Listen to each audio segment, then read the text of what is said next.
Ngayon lang ako isa nakatagpo ng ano, ng parcel na ginawa packaging kay Sako. Oh. Yan o. Tsaka din namin o. Tapos ang packaging niya Sako. So ang dumating pa, wala man ang manual kung paano ang gagawin, paano procedure. Sana maayos yung items. So wala talaga eh. Oh. Hindi ko man nabubuhin to. Mahirap tumingala sa langit. Wala oh. Hindi mo lang ginawa ng bubble wrap. Hindi yata uso doon sa mga supplier na to.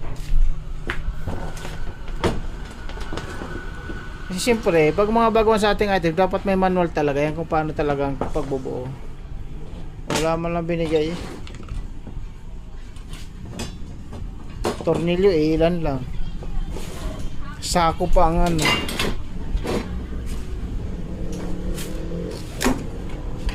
Oh my god. Kaya na natin, ganyan lang muna yan.